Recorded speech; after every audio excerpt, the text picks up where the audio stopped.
օրգանները երբ պետք է գան, ես բան չունեմ ասելու, բայց կարելի է չէ մի քիչ օպերատիվնի աշխատել, ոնց կարելի է այդքան ամբույթ վերաբերվել, քիչ գումար չի 100 արդեն դարձել է 192,000, ոնց կարող եմ ես այդքան գումար կորցնել, ամեն ինչ վաճառել եմ ես իմ տանը, ամեն ինչ, մեքենա, գարաժ, ոսկեղե, նույնիսկ տան սպասքն եմ վաճառել, որ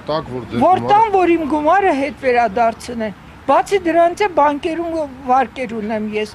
թոշակով չեմ կարողանում այդ վարկերը փակել, հիմա էլ ֆրանսիական կազմակերպություն է մի հատ յուրիստ, խոստացել է, որ ինձ վերադարձին այդ գումարը, սա փաստաթղթերը, որ խոսում են, պարկեշտ մարդիկ են թվում, ամեն ինչ որոշել դիմել դատախազություն, ինչու հենց հիմա։ 2 տարի է դիմել եմ, ինչ է հիմա։ 2 տարի։ Դե հետաքրքրվում են իրանք, զբաղվում են։ Հիմա այսօրվա ակցիան ինչ կփոխի։ Դե պարոն Կարագոզյանը առաջարկել է, որ նախկինում Հայաստանում հայտնաբերվել է խումբ հանցագործների, որոնք այդ գործով են զբաղված։